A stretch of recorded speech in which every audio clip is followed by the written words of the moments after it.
Agar bisa memahami urusan Israel-Palestina ini, kita perlu tahu sejarahnya dulu. Kekeliruan orang pada umumnya adalah mengira bangsa asli Palestina itu adalah Arab Muslim, padahal faktanya bukan. Palestina berasal dari kata Filistin, dan berdasarkan keterangan yang saya dapat di Museum Filistin di sini, bangsa Palestina berasal dari Pulau Kreta di Kepulauan Yunani. Mereka berlayar dari Pulau Kreta Yunani dan menetap di tanah yang kita kenal sekarang dengan nama Palestina. Jadi bangsa Palestina aslinya bukan Arab Muslim, tapi orang Yunani kuno. Waktu bangsa Filistin kesini dari Yunani, daerah ini dulu belum bernama Palestina. Daerah ini dulu masih bernama Kanaan atau Tanah Kanaan. Apakah waktu itu sudah ada bangsa Arab dan Yahudi di sini? Jawabannya belum. Bani Israel atau bangsa Yahudi baru datang ke tanah Palestina setelah Nabi Musa meminta kepada Fir'aun Raja Mesir untuk membebaskan mereka dari perbudakan. Setelah terbebas dari Fir'aun, Nabi Musa membawa Bani Israel atau bangsa Yahudi ke tanah yang dijanjikan. Itulah tanah yang kita kenal sekarang dengan nama Palestina.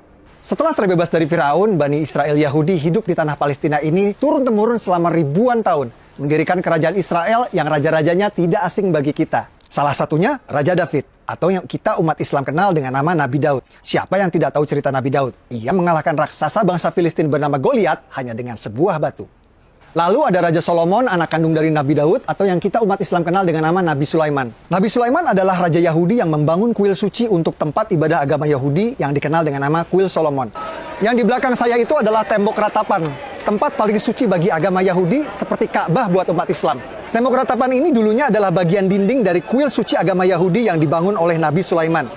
Kuil bertahan 600 tahun sampai ia dihancurkan oleh bangsa Romawi pada tahun 70 Masehi.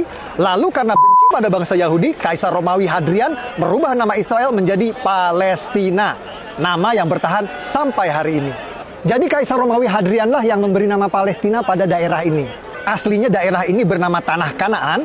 Lalu Bani Israel Yahudi datang, namanya berubah menjadi Israel. Kemudian oleh Kaisar Romawi Hadrian, nama Israel diganti menjadi Palestina. Jadi faktanya bangsa Yahudi memang sudah ada di tanah Palestina ribuan tahun sebelum Arab dan Islam masuk ke tanah Palestina.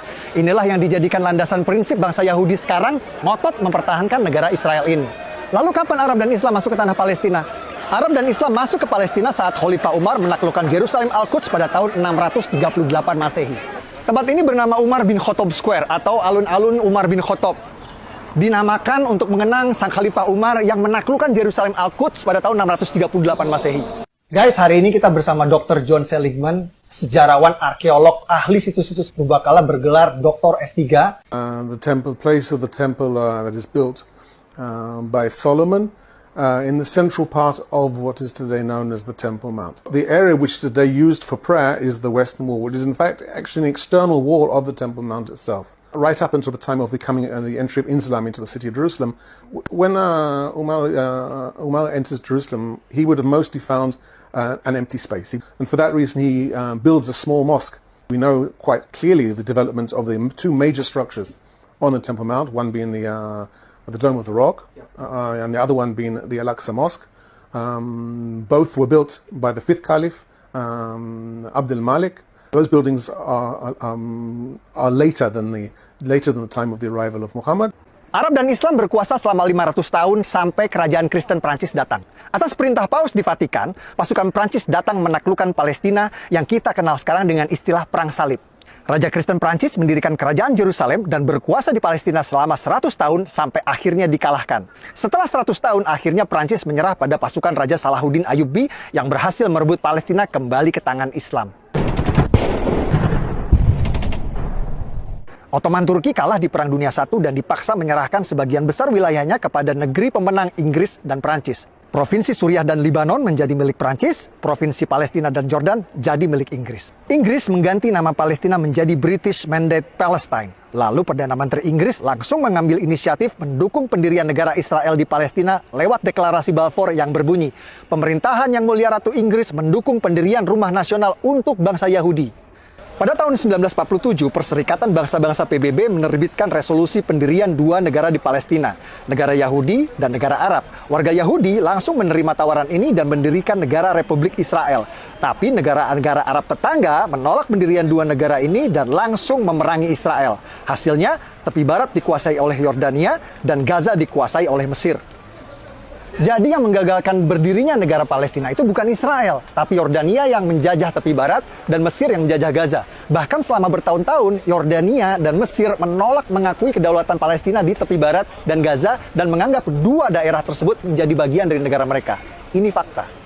Negara-negara Arab terus menolak pendirian negara Palestina inisiatif dari PBB. Dan pada tahun 1967 kembali menyerang Israel di Perang 6 Hari yang dimenangkan oleh Israel. Kekalahan ini malah membuat tepi barat dan Gaza kini dikuasai penuh oleh Israel. Bahkan saat Yasser Arafat, pemimpin Gerakan Pembebasan Palestina PLO, sepakat perjanjian damai Oslo yang akan mendirikan negara Palestina berdampingan dengan Israel ditolak oleh partai oposisi Hamas yang membuat pendirian negara Palestina kembali gagal. Dulu PBB menawarkan pendirian negara Palestina ditolak, malah dibalas dengan perang. Lalu Amerika menawarkan pendirian negara Palestina kembali ditolak. Sepertinya perdamaian memang sulit tercapai di sini karena setiap ada upaya menuju perdamaian selalu ada pihak-pihak yang berusaha untuk menggagalkannya. Tahun 2007 saat Presiden Palestina Mahmud Abbas sepakat dengan solusi dua negara, oposisi Hamas malah sengaja menembakkan roket-roket ke Israel sebagai tanda mereka menolak solusi damai tersebut.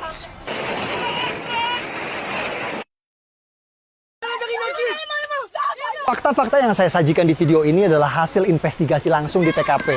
Banyak narasumber yang tidak mau tampil dalam video karena alasan keamanan. Saya berharap video ini bisa memberikan penjelasan, membantu menjelaskan bahwa apa yang terjadi di sini bukan seperti yang kita dengar selama ini. Peduli Palestina adalah masalah kemanusiaan. Betul, saya setuju. Tapi jika Anda peduli tanpa tahu fakta, hanya akan membuat Anda mudah dibodohi oleh penipu maling donasi seperti ACT yang sering memutarbalikkan fakta agar uang keluar dari dompet Anda. Kalau menurut Anda video ini bermanfaat, share link video ini di grup WhatsApp Anda.